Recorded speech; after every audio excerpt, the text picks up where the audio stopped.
In the quiet hills of Bethlehem, there lived a young shepherd boy named David. He was the youngest of 8 sons born to Jesse, a humble farmer. While his brothers were tall and strong, destined for war and leadership, David was different.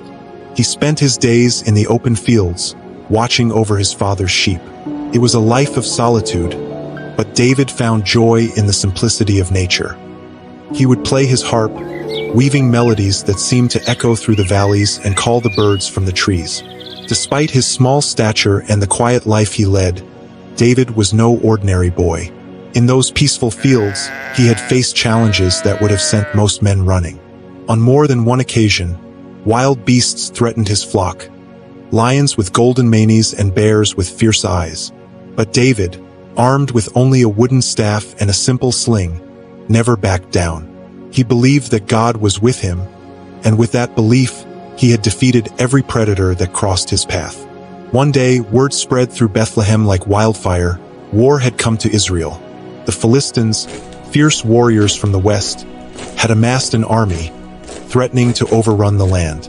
Among their ranks was a giant of a man, a warrior named Goliath, whose name struck fear into the hearts of all who heard it.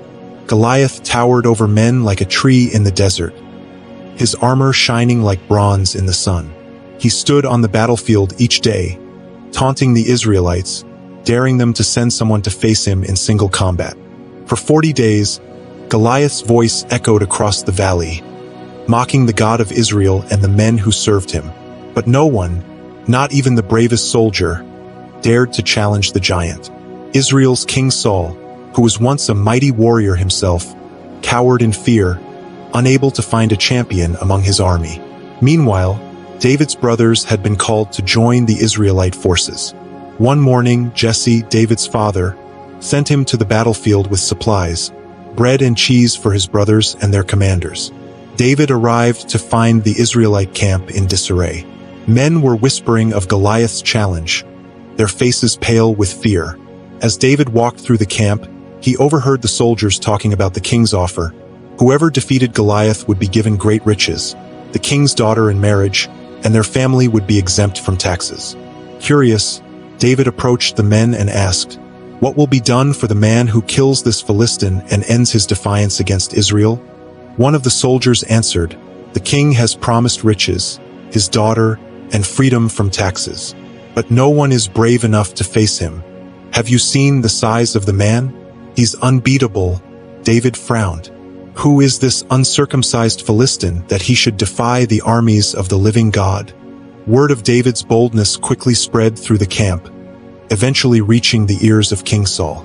The king summoned David and was surprised to see a mere boy standing before him. Saul shook his head.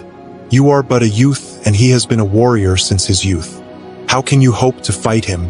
David straightened his shoulders, his eyes full of determination. "Your servant has fought lions and bears while tending my father's sheep. When they came to attack, I struck them down. The same God who delivered me from the paw of the lion and the bear will deliver me from the hand of this Philistine."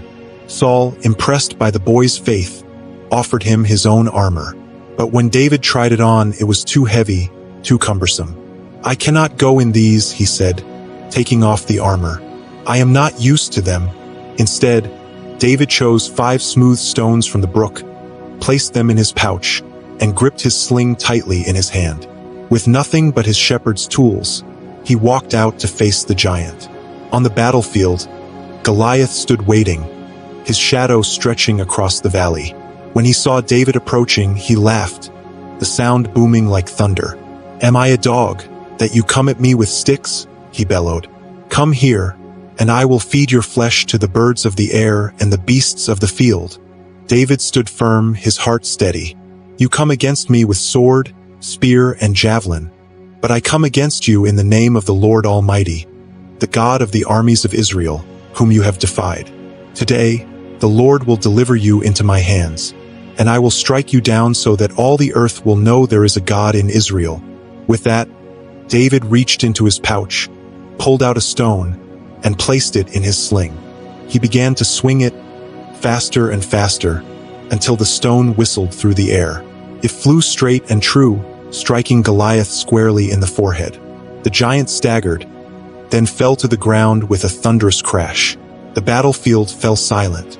No one could believe what they had just witnessed. David, the shepherd boy, had slain the mighty Goliath. The Philistines, seeing their champion defeated, turned and fled in terror, and the Israelites, emboldened by David's victory, pursued them. David stood over Goliath, knowing that it wasn't his own strength that had won the battle, but the strength of the God he served. This victory was only the beginning of David's journey, a path that would one day lead him to become the greatest king Israel had ever known.